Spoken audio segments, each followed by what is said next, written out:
l'onore e il piacere di presentare Byron, firma storica sia per il Modrino of the Well che per il Caio Dot di tutti i testi, nonché brillante autore di libri di cui avremo modo di parlare questa sera, in particolare di Blasphemy, che è un personaggio del libro al centro del concept del Caio Dot. E quindi, senza ulteriori indugi, uno scrosciante applauso per il suo presente.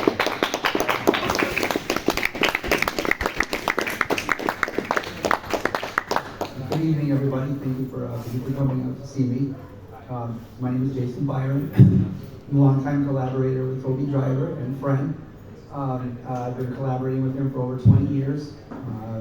I've written probably approximately 75% of their lyrics, and as far as KO Dot, probably closer to 93 or 94% of their lyrics. I'm the only member of KO Dot who no one has ever seen. Anyone who knows me will tell you that I love Tangerine Dream. I am not a huge krautrock fan specifically, though I am a fan of electronic music in general. And I also love the scores and soundtracks to various films, television shows, and video games spanning the last few decades. Before I knew anything about Edgar Froese, or Klaus Schulze, Chris Franck, or Peter Baumann, I knew Ridley Scott's 1985 film, Legend. It is one of the few movies that I love just as much today as I did when I first saw it as a boy. If you haven't seen it, I would highly recommend checking it out. It is one of Tom Cruise's first movies, well before he lost his mind, and Mia Sara as Dark Lily may have been what initially attracted me, along with thousands of other boys my age, to the goth look. Now, there are two versions of this film, a European and an American. The American version is more heavily edited and was scored by Tangerine Dream. The European version is much longer, with added scenes and dialogue, and featuring a score by Jerry Goldsmith. This latter version I consider terrible for all the reasons it is supposed to be good. The added scenes showcase poorly written dialogue that should have been left out, and the score is too soaring, saccharine, and far too distracting from the actual story. Basically, if you haven't seen it, watch the American version. Anyway, I did not know at the time that Tangerine Dream had made a name for themselves in the 1980s by scoring films. I had not yet seen Sorcerer, or Risky Business, or Thief, or The Keep. But upon my 100th viewing of Legend when I was 16, I started to pay particular attention to the soundtrack, as I had already memorized the entire screenplay. I noticed the name Tangerine Dream in the credits, and decided that I needed to have a copy of this soundtrack. Now, do not get this need confused with expanding my horizons, or exploring music, or doing anything that could be considered even remotely healthy. I'm an escapist at heart, and my reasoning at the time was that if I could listen to the soundtrack to one of my favorite movies, I could more easily pretend that I lived in an enchanted forest in a magical cottage surrounded by elves and fairies and goblins and unicorns. One winter evening, Greg Massey came over. Greg was the first one of us to get his driver's license, so, unfortunately for him, he became our designated driver for some time. I asked him if he would take me to Coconuts, which was a record store closer to where he lived than where I was. Greg did like to explore music, so he was more than happy to oblige. And I did end up finding a cassette of the soundtrack, which I bought, and which I ended up being a little disappointed with because only half of the score was there. The Jack and Lily theme was my favorite piece, for example, and was nowhere to be found.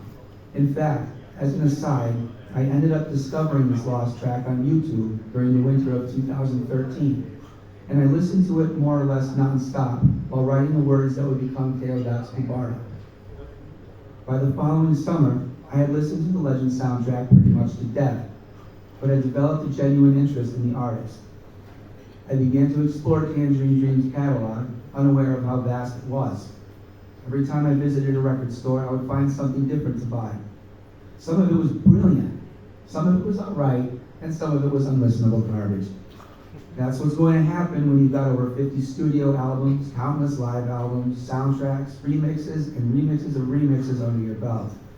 I've seen their catalog separated by era, by member, by label, and by color. In 1996, Tangerine Dream released a studio album called Goblin's Club, which was both mediocre at best and instrumental in what would eventually become my first novel, Black. I bought Goblin's Club one Sunday morning in a mall record store in my home state, not expecting much. I listened to it and dismissed most of it, not disappointed. I never thought it was a good idea to bring saxophone into Tangerine Dream, and I do stand by that assertion. It just doesn't seem to work. Anyway, I did not dismiss one of the songs on Goblin's Club, which was called Rising Hall in Silence. There's nothing particularly special about it, other than the awesome title and the fact that I found it could be divided into 3 distinct parts.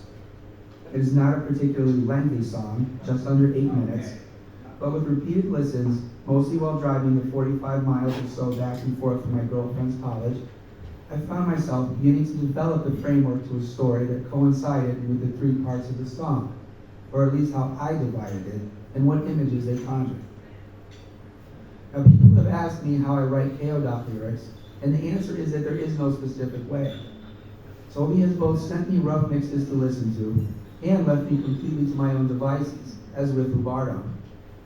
He's given me specific instructions regarding both meter and theme, and has had me change the number of lines, the stresses, the meter, the accents, and individual words. And he has changed the music to fit the meter of the line or the length of the verse if it didn't fit the way that it should. It's an organic and entirely natural process that works toward the common goal of writing a cool song. The way that I write, regardless of components, boundaries, meter, or whatever, is by intuition. I write what I see and what I feel, and these are especially affected by the music that I am listening to. Songs, pieces of music, will evoke feelings and present images, not unlike those seen and felt while scrying into a crystal ball or a black mirror or a takwa or a tarot card. People like to dismiss these as reveries and flights of fancy and just your imagination, but they are what they are. They're visions, and visions could be translated into poetry and song lyrics by anyone who cares enough. Now, the 3 parts in Rising Hall in Silence evoked images in my mind, and every time it came on in my car, I thought about it. The first part consisted of a plan to go out on a sea of clouds in an airship in search of treasure. The second part consisted of the adventure on the clouds, and the third part was hauling up what was on the bottom of the clouds, whatever that might be. Other than sketching out a scene or 2 of a theoretical play in my early 20s, I never got around to developing it in any serious way. At one point, I played with the idea of making it an allegorical story. I considered making 3 characters on the airship conflicting parts of the human soul, and the sea of clouds the mind. The treasure, when it would be found, would be spiritual illumination, which would have resolved all conflicts between the parts of the mind and the soul. Regardless, I left the idea to revolve in the back of the sea of clouds, which is my own mind, and moved on to other things. A few years later, I came up with the concept of Byron. I had been reading Rosicrucian and Hermetic literature at the time, such as The Chemical Wedding of Christian Rosenkreuz. I drew inspiration from this strange story and ventured to compose my own. I had tried something similar when I was 19 or 20, after I had read some of William Blake's longer and more mystical poems, The Visions of the Daughters of Albion, mainly, and ended up with a piece of writing I called 6 Trillion Miles Before the First, which fans of Marlon of the Well will recognize. Thankfully, they will only recognize 2 excerpts from this embarrassingly atrocious attempt. A fan had asked me a couple of years ago if he could read the entire piece, and I politely refused. It did push the concept back to the front of my mind, though, and I've outlined it, and it very well may be a project in the future. So I sketched out and wrote the first 3 sections of a mystical piece of writing, which was not called Bardo at the time. The meteor was there, the lightning rod, and the sea. The poet I referred to as a woodsman. I got as far as the protagonist planting the seed, and that was approximately where I ran out of steam. The alchemical potential was all there. I only got stuck when I couldn't figure out what exactly would grow from the mysterious seed. When Toby approached me to write a concept album, maybe 10 years later, the idea of the mystical meteor came back, and I decided that it was time to bring it to fruition. I divided what would become the story into 11 poems, because 11 is the sum of points in the pentagram and the hexagram, which signifies adeptship or spiritual maturity. The story begins on a new moon and follows its course, ending on the full moon, and it's loosely based on Shelley's long poem, Alulim, or The Spirit of Solitude, which is my favorite Shelley poem. After I decided that when the seed was planted, it would grow into a river and usher the protagonist away to his death, I knew that this surreal story was now brought fully to consciousness and developed. And by the end, it was finished. It was out of my head and had been manifested. I was completely satisfied. In 2017, after Coffins on Io and Phobos, when my own personal life was at its lowest point in recent memory, Toby and I began to work on a second concept album. I didn't have the energy to come up with a new idea for the story, so I decided to develop one that had been rattling around in my head since I was 19. The Adventure on the Sea of Clouds, for whatever the fuck they haul out. With the deadline looming, I forced myself to work and develop the story once and for all. I don't remember exactly where the idea of the girl came from, but naming her Blasphemy was an idea I had a couple of years prior. Wouldn't that be a cool name for a girl? Blasphemy. I decided on 3 antagonists working against each other, and thus being unable to survive the shared threat when it arises. Toby wanted something shorter in overall length, so I chose 8 poems for this endeavor. Not so much for any Kabbalistic correspondence, as for the fact that 8 is the number of songs on both Master of Puppets and Seventh Son of the Seventh Son. The works of Blasphemy were completed by the end of 2017, except for some minor adjustments the following spring. I tried to tick that box the same way I ticked off my Meteor story, as a project which had been started many years ago and is now finished. I have found that I could not. My life was on an upswing by this point, as per the Hermetic law of rhythm, but I still felt something gnawing at me. I had just finished reading Stephen King's It, and was halfway through the Tommyknockers, and was beginning to ask myself whether I could produce a novel. Stephen King sure makes it look easy. I had also recently turned 40, so for some biological reason, I felt strongly that the time had come for me to start taking my writing more seriously. I had always wanted to write a novel, but shied away from the prospect due to a self-imposed short attention span. But, as I said, turning 40 does something to you, or at least turning 40 did something to me. I was happy with the 8 poems that comprised Blasphemy, but I did not feel the same sense of completion that I felt when Bubara was written. There was just no way I could condense the story, which had been percolating in the back of my mind for almost 20 years, into 8 short poems. I gave myself a 300 words per day minimum, a modest and easily attainable goal that I surpassed most evenings, and finished my first draft of Blasphemy, a novel, in just under 1 year at over 200,000 words. My companion through the writing process was now the 7 books of Stephen King's Dark Tower series, the influence of which can be traced throughout.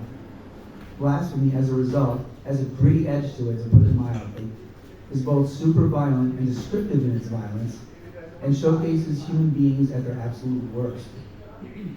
It's humorous in places, terrifying in others. King is where I got the idea of starting many separate threads and tying them all together midway through. The Dark Tower is also what inspired me to tie the various stories and themes throughout the Keoghat and Mullen of the Well catalogs and create a universe. And this universe is where I will now live for the remainder of my creative life, creating threads, tying them together, and cross-referencing songs and literary works until I decide that I want to stop writing, or until I die. I would like to conclude by reading a short passage from the 14th chapter of Blasphemy, which is titled The Rising Hall in Silence.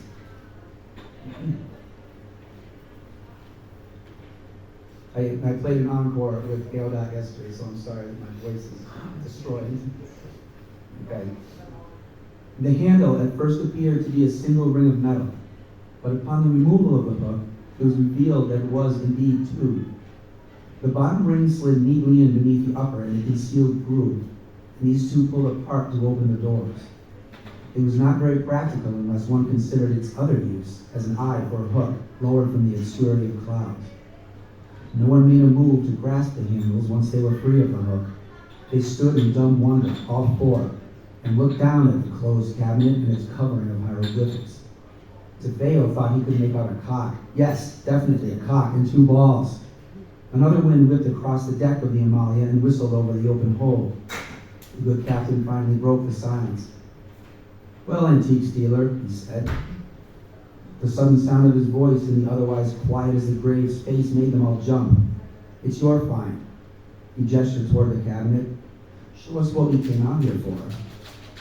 Simon swallowed and licked his chapped lips. Then he smiled. The smile widened into a grin, his lips pulling back monstrously over his teeth.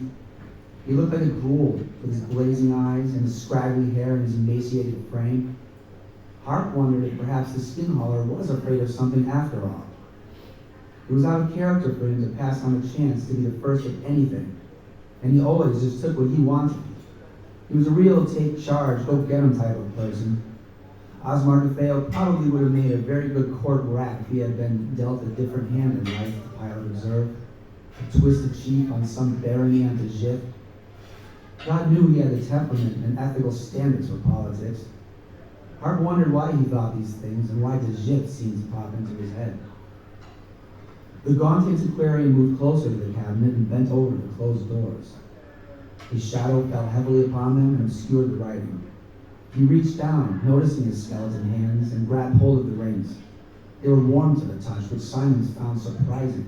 He had assumed they would be ice cold. It was cold enough that plumes rose from the mouths of each of them. Salim exhaled deeply from where he stood, furthest from the thing and closest to the stairs, and watched his own breath smoke out of his mouth and disappear. He thought again of his dream, cold on the deck of the tiny airship and the warmth of its mirrored cauldron, and shuddered, not altogether from the cold.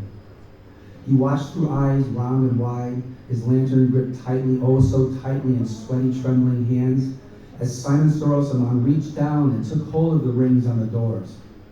His fingers were long and creeping, and they wrapped themselves tightly around them. And they pulled the rings apart, and they pulled open the doors to the cabinet with neither groan nor protest from the prehistoric hinges. The doors swung open with a click, and Salim could not see what was inside because of where he stood. But he saw Simon's back, and he saw him straighten, and he saw him take 1, 2, 3 steps back, and he saw him exchange looks with both DeFeo and Hart.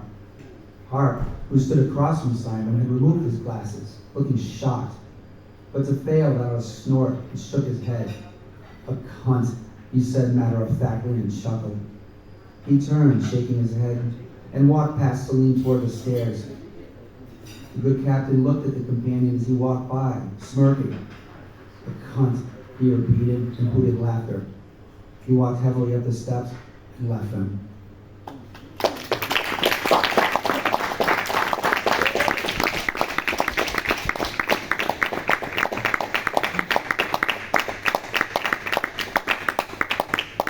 So a lot of stuff to discuss. First of all, Jason, you are a lyricist, you are a musician, and you are a writer. So how do all these, let's say, dimensions of yourself coexist in your art? One flows into the other. They're all basically the same. I've always wanted to write a novel, but as I said, I was intimidated by the idea of doing it. I didn't think I could. I don't think I had the discipline. So I stuck to poetry. Poetry is not easy, but it's easier and it's less intimidating because a poem could take 2 or 3 days and it's this or this or this, whereas a novel is this. I like to think of them as the same. I like to take poetic language and translate it into song lyrics and into prose. So the style of my writing, as far as my novels go, it does have a lyrical flow to it, and I do like to conjure up images with words. That's probably one of the things that one of the threads that runs through all of my writing, and one of the things that makes my writing definable and observable is that I like to use words to evoke feelings. let's go deeper into blasphemy in the novel. Frankly speaking, I recently had a look at the video clip of one of the tracks of Blasphemy, a sort of pixel art video clip made by Toby, if I'm right, where you see the three major characters together with Blasphemy. Can you go a bit deeper into the relationship between the concept of the album and the book itself? The name of that song is Turbine, Hook and Haul, which is, I borrowed the name of that, well, it's a little bit of, I changed it a little bit, but it's basically Rising Hall in Silence, which is where my initial inspiration came from for Blasphemy, right? You know, pulling something up onto an airship. The style of that video, I thought was really, really cool and really well done. If you haven't seen it, check that out. It's me and Toby discussed making it look like a Final Fantasy game. So it looks like the original Final Fantasy game. Fans of Marvel, the World, and KO Dot, who do know me at all or see my work will see that I have Final Fantasy 1 has a profound influence on me, and it always has. Just like Atari, and just like the original Nintendo. It inspires me, and it inspired that video because it looks like a video game, and it's kind of supposed to do that. And it basically shows it's not the climax of the book, but it's one of the cliffhanging areas or chapters of Blasphemy. It's a big part of the album, which is just a condensed version of the novel, which is just an extremely elaborate version of the album. There are a lot of words in your introduction that need, let's say, some clarification. One of these is visions, from my point of view. So, what do you think when you talk about visions? When you close your eyes, you see things. You can close your eyes and think, an apple, and when you close your eyes, you can see the apple. That's basically what an astral image is. You can conjure up whatever you want with your mind. When you listen to music, other people are everybody is capable of seeing visions or accepting visions. It happens naturally to everybody. But like I said, people are taught to ignore them, and it's like stop using. You have an overactive imagination when it's really one of the most important aspects of the human mind. Something that you can definitely develop and use, especially in the creative process and creating art. When I listen to music, especially instrumental, electronica, tangerine dream, that sort of thing, if I listen to it for a while, whether I'm just sitting there or if I'm like on a treadmill or if I'm doing anything, I start to see things. I'll start to imagine things. It gets my creative juices flowing, and I start to, not necessarily see things the way I see you or you see me, but I feel things. I get vibes. And anything that I can project into words, anything that I can translate into words, I would consider a vision. By the way, you use another word which I think connects to visions, which is intuition. That's another word that you use frequently in your introduction. What is intuition for you? Intuition is something that I've been trying to develop my entire life, and I'm now at the point in my life where I'm actually I'm open enough that I'm being receptive to it. Intuition is when you get a bad feeling or a good feeling about something and you listen to it. It's your inner self. It's you. But just like your imagination, just like your overactive imagination, most people are taught to just not even taught, but just instinctively ignore that little voice. The more you try to listen to it, the more it says to you, and the more attention you pay to it, the wider the door opens between the conscious and the subconscious, so that you can more easily get receive messages that you can use. I write by intuition. If Toby sends me something, a piece of a song, like a fragment, Sometimes there's a rough mix of just a guitar, sometimes a guitar and drums, guitar, drums, synth, any combo of that. I'll listen to it 1,000 times, and eventually I'll start, like my intuition will kick in, and I'll start feeling things, and I go with that. It's something that I've learned to do with my writing. I've written poems where I don't really know the meaning of some of the words that I use. It just comes out, and I'll look it up later and be like, oh, that's what that word means, and it just happens to fit perfectly. I don't know how that happens. I don't think I'm that smart. So it's interesting and it's a little scary, but it's pretty cool. On Choirs of the Eye, for example, there's a song called A Picture of Summer, which a lot of people really, really like. I'm particularly proud of that one because it's a cool idea. It's a surreal song, and it only took me about 5 minutes to write. I was in the middle of doing laundry, and I was going downstairs to do my laundry, and I came up with the idea, and I went upstairs and I wrote the entire thing down in 5, maybe 10 minutes. I might have went back and changed a word or two here or there, but intuition is just letting it go, letting it flow right out of you. And it works a lot. I found that the more effort you put in to something, especially something like song lyrics that you're primarily supposed to feel, as opposed to like telling a story, it's the more you think about it, the more rigid of a feel it ends up having. The more, not false, but the more forced it sounds. I can't only write by intuition. Sometimes I need to work at something and rip it apart and play with it and change words and change syllables and that sort of thing. But sometimes it's just like the planets all line up and it just comes right out. That's a good point. Let's go a bit deeper into the creative process.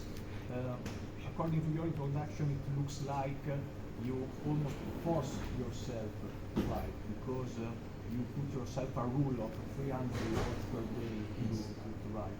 But is it always like this, or maybe you have habits in creating something? What are the possible scenarios apart from the laundry? Okay. Apart from the laundry, apart from doing daily chores,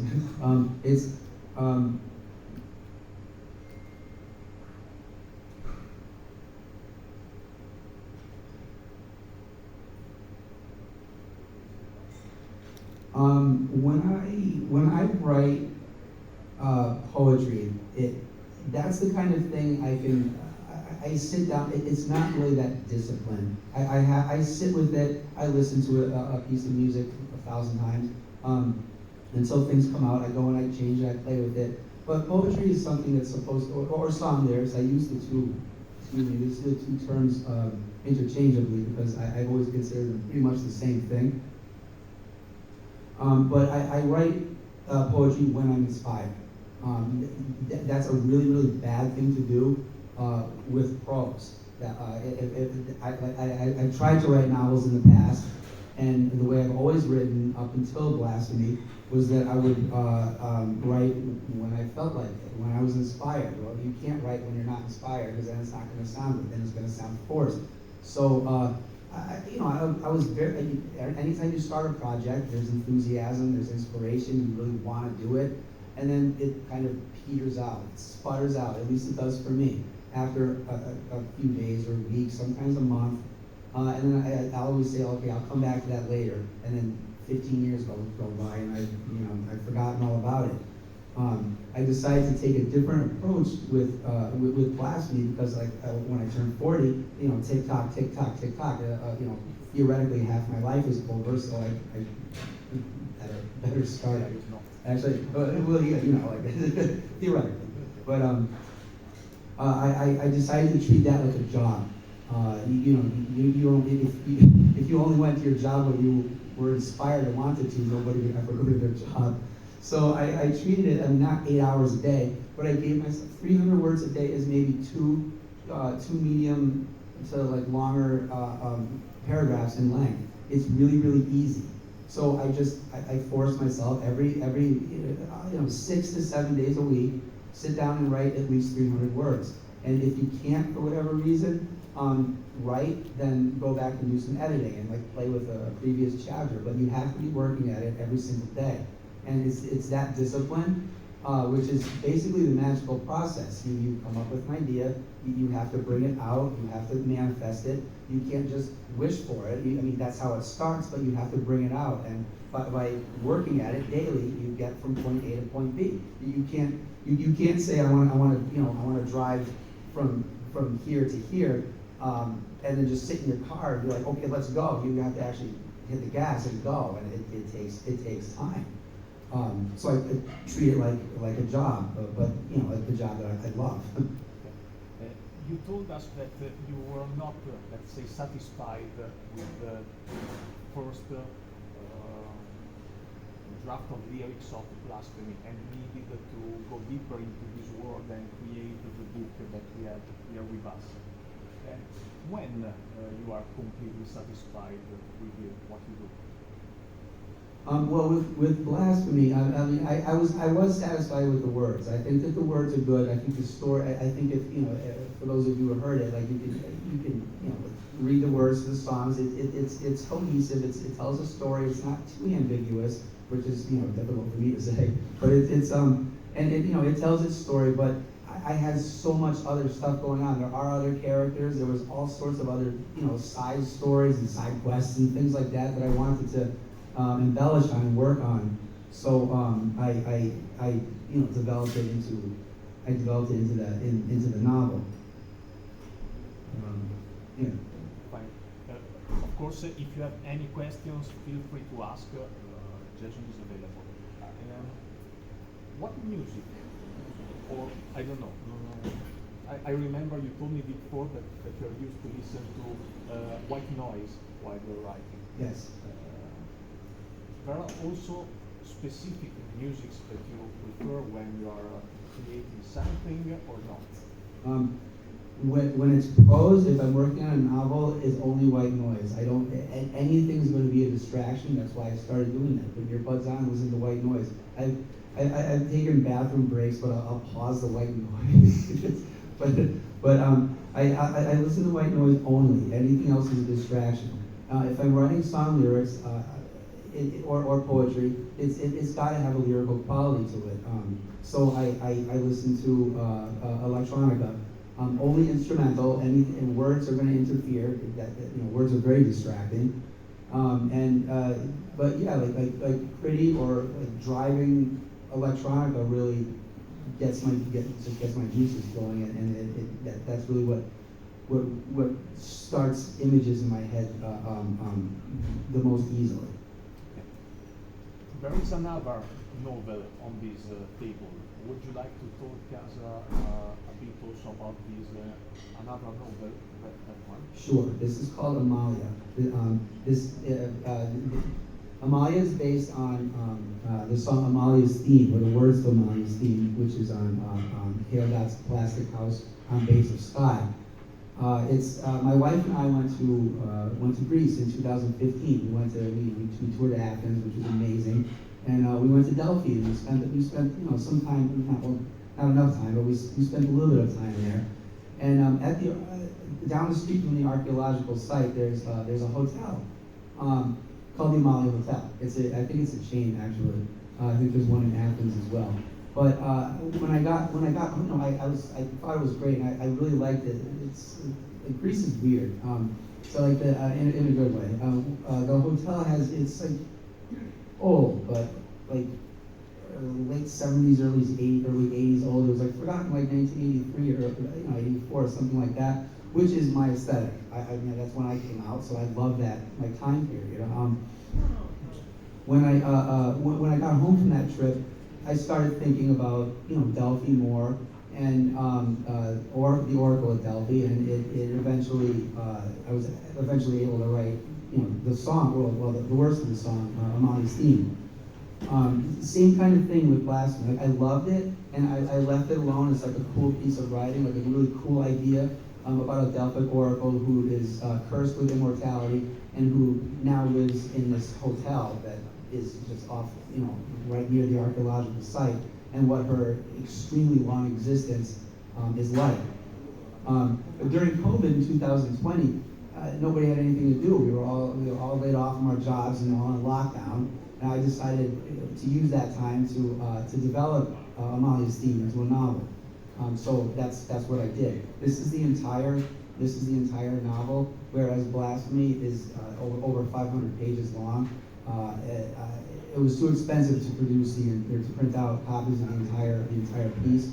So this is the first half. I do have the entire novel finished, but it is in 2 volumes. Amalia is a complete novel in 1 volume.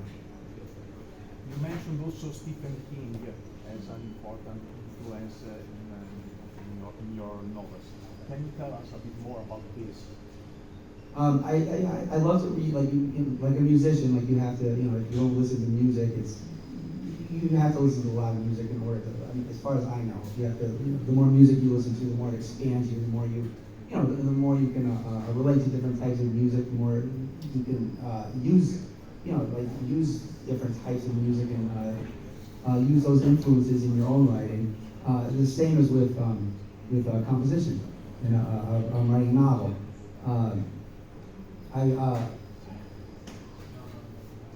I wrote Blasphemy when I was reading a lot of Stephen King, which is one of the reasons that Blasphemy is so huge, because I've never read a Stephen King book that was less than like 10,000 pages. So, but Stephen King I love because like his character development I find incredible. He's very intuitive as far as that goes. But he's also so down to earth and easy and accessible that anybody can read him and anybody can appreciate it. And I tried to kind of borrow from that a little bit in Blasphemy, which I definitely did. Like I said, it's really violent and it's really funny in a lot of places too. So whatever I'm reading at the time, you can kind of sense that it flavors whatever I'm working on. So Blasphemy definitely has a King-esque flavor to it.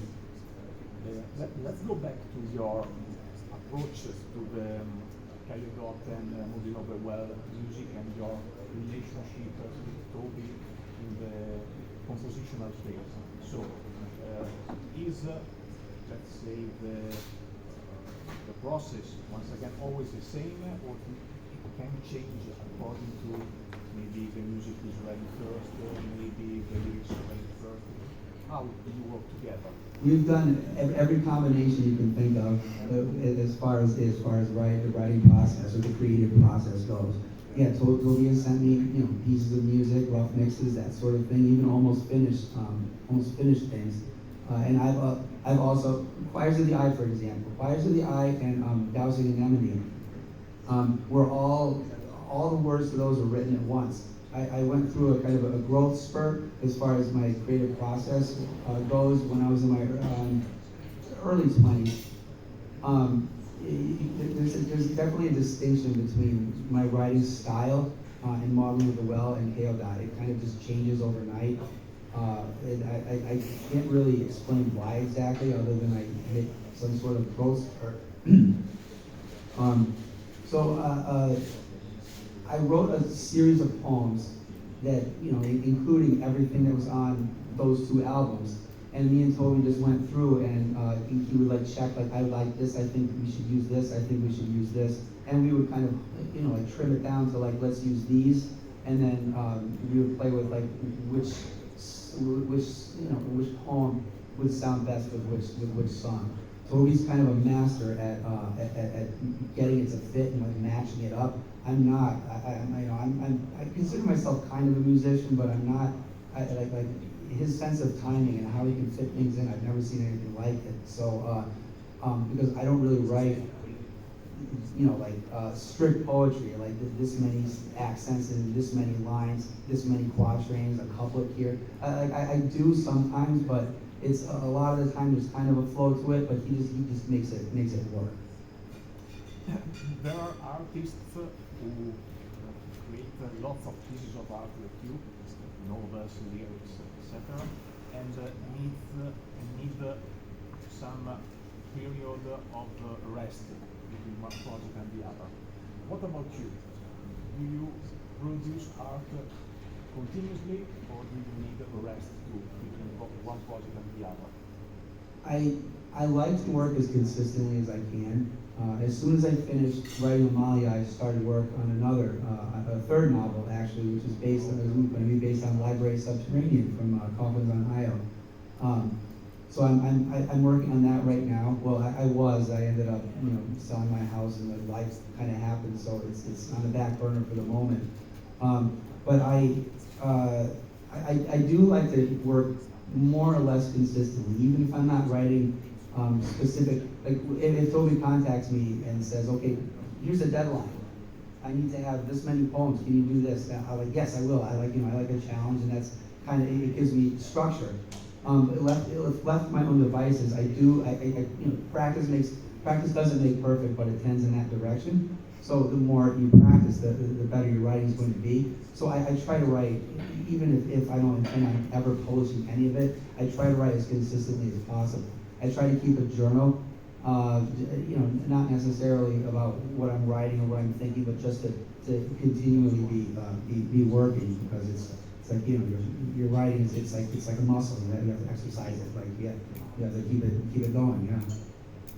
So just to let him breathe, if you have any questions that you'd like to ask to Jason, please. Hi. I'm very impressed about what you said about soundtracks and your creative process. I've always thought that Corazon in the Eye would have made a great soundtrack of an animated movie. Have you ever thought about that with Tokyo? I think I suggested it sometimes ago. Yes.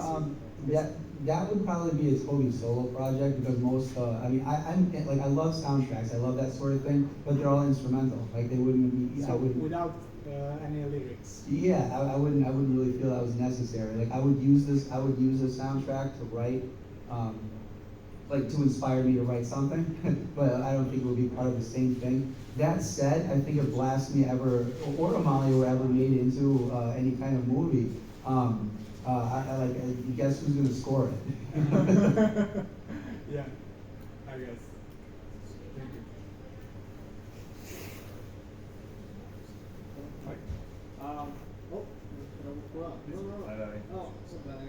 Decido io, prego. Okay. You mentioned Library Subterranean. So, since Coffins on Ohio is my favorite album by Ada, is there a underlying concept inside, or because the tracks are like titles are interesting, like what is this off-ramp cycle, Quadrant 22 or Library Subterranean? They are weirdly specific. Well, I do. If you're familiar with Tangerine Dream at all, I do borrow some inspiration from them, because they have some very surreal, long, evocative song titles, because they kind of have to, because there's no words. I love the idea of an evocative song title. That grabs your attention and makes you. It's just like it kind of pulls you in. Library Subterranean itself, is based on the H.P. Lovecraft story, The Shadow Out of Time, which is my favorite Lovecraft story. Which is funny, because now I'm writing it like the novel, which is not going to be called Library Subterranean, it's Lovecraftian horror, but it's not about the Lovecraft story at all. I kind of reference it a little bit, but that is actually because I like to tie everything together. The name of the novel, in Amalia, there's a character who's an author, who's not me, but it's an author as a character. And the book that got him on the map is called The Mindless Hour, which is basically the library subterranean. So this novel is going to be called The Mindless Hour, and it's going to be like handwritten by this author, but it's actually me. So I'm not tying everything together that way, but that's basically what that's going to be. Hi Jason. As a huge fan of soundtrack as well. I was wondering, besides of Tangerine Dream, I discovered them with this soundtrack. Which other compositions or soundtrack of movies or video games you are fan of? Conan the Barbarian absolutely is amazing. Close Encounters of the Third Kind, Signs, movies like that. I'm really into. Vangelis, I'm not really too much of a fan of. The soundtrack to The Remains of the Day is actually incredible. I don't remember who wrote it, but it's a lot of strings and it's really, really sad. It's really, really good though. But I don't. The Exorcist, that's a great one. But like I don't. There's no specific, composer that I follow. It's just like, oh, I like this movie and I like the soundtrack as well. Or I don't really care about the movie, but I love the soundtrack. It's just with me, it's more. I like instrumental music. The soundtracks are really evocative too, and they grab you and they suggest images, even if you haven't seen the movie. Because there's strange changes in it and things that are happening, it causes things to kind of click up in your mind. What about video games? Video games, the Castlevania 64 actually has one of the coolest songs I've ever heard.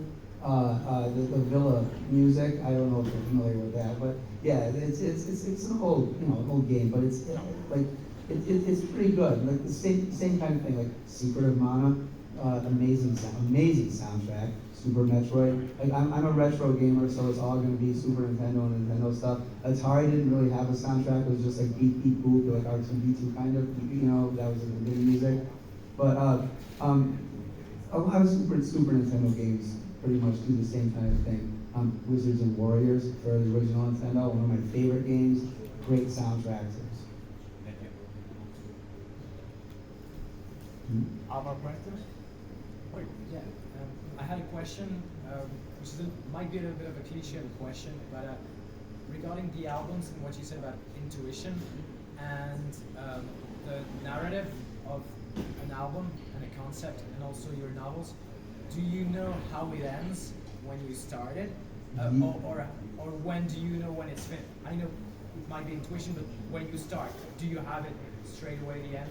Yes, but only the end. I like Stephen King, one of my heroes. He's a pantser, which is to say that he writes by the seat of his pants. He'll write, but there are some writers who map out every single chapter, every part of every chapter, and like this is going to happen here, this is going to happen here.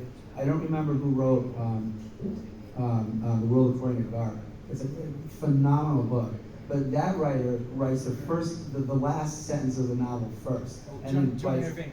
Yes, John Irving. Yeah. Great book. But he writes the last sentence first, which is really a pretty cool idea. I come up with the whole idea, a general idea. Like I want a book to be about, or a story to be about this, pretty much. So I know kind of how it starts and how it ends, and I just have to kind of make those two meet up. But I write more or less like, okay, this is going to happen, this is going to happen, and then you go off in all these different directions, and if you're not careful, you come up with a 500-page book. And have some endings changed because of what happened in the middle because Yes. you thought it would fit? Yes. Sometimes things just kind of change direction halfway through. Sometimes the characters don't do what you're telling them to do. That's the weird thing too. Like while I'm writing, I'm like, okay, when I start, this character's going to do this, this, and this. Their personality is going to be like this, and then halfway through, I'm just writing, and suddenly they're not doing that. Not because I forgot, but just because the characters kind of coming to life, and they're telling me, like, no, this is what I'm doing. So I follow what they do instead. Other questions? Okay, one last question from my side. Let's imagine one guy from us would like to start writing. What would you suggest to start? If you want to write prose, practice, always, and read all the time. There are certain people, certain writers who say, read as widely and extensively as possible. Stephen King, for example, will say, read everything, even all the bad stuff, because then you know what not to write, or like how not to write, which I agree with. But just like television or anything else, you don't want to just let all this garbage into your head, because then it takes up space in your head. It's one of the reasons I really don't watch television at all. But with writing, or anything, you choose what you let in your head, and like food, you can eat whatever garbage you want. Like you just like, I like food, and I want to eat as much food as possible. So you can eat like healthy food or not healthy food, but it's going to have a direct effect on you.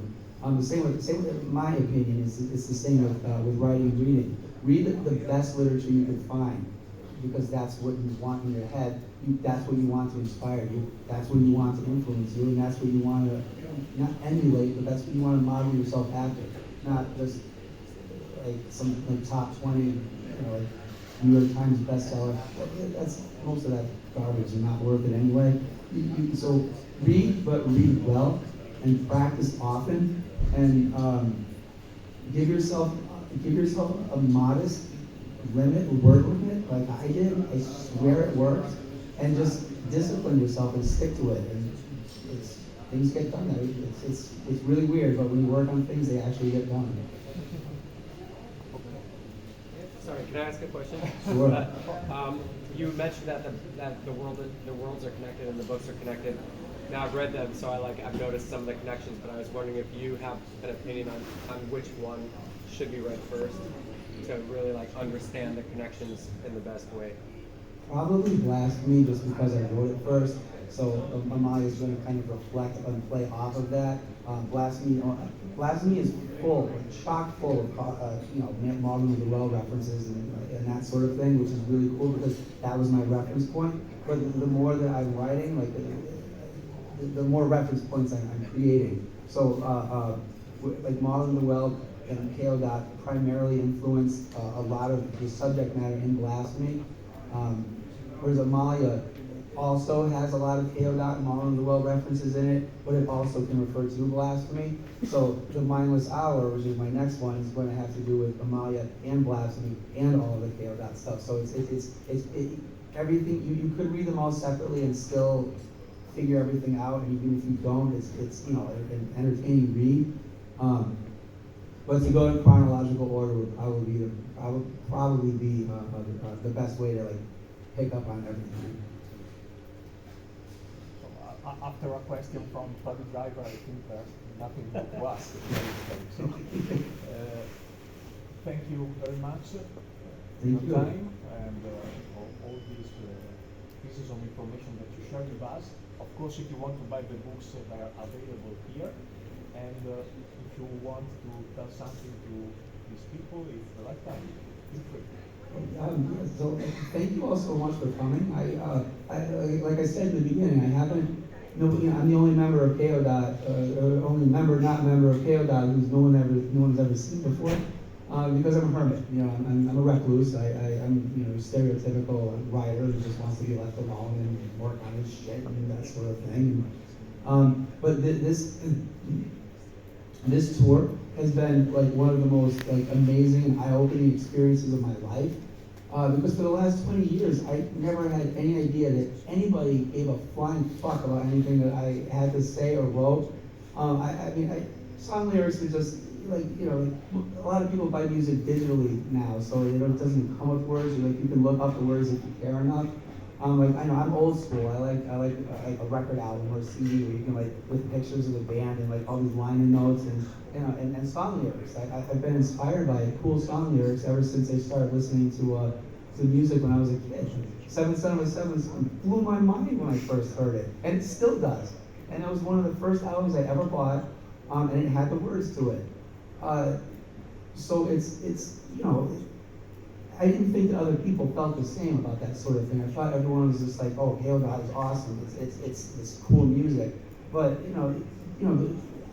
I pride myself on the words. I think the music is incredible, but I think it would lose something if the music was awesome, but the words sucked. So I go to great pains to try to make it sound as like, as visceral or evocative and surreal as I can, just to try to like stimulate, everybody's mind, like help people think a little bit more, and maybe like trigger their intuition into helping them create.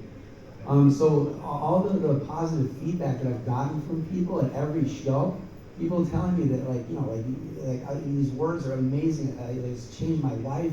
I've never read stuff like this.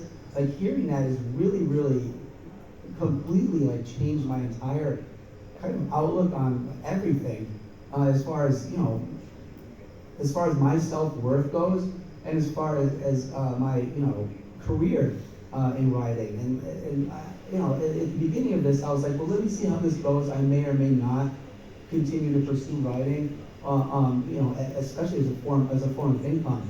But this, like I said, this has been like everybody's been so cool, and like Theodat fans are so like genuine and so nice and so into it, like into the whole package, that I'm eternally thankful and grateful for all of you for liking what I do and telling me about it and like being really into it and coming out here to listen to me blather on about what I do. So yeah, just thank you all so much, and I'm really enjoy talking to each and every one of you. I'll be here all night, hanging out, selling merch, selling my books. If you want to come shoot the shit, I'll be here. So thank you all so much. Ladies and gentlemen, Jason Byron.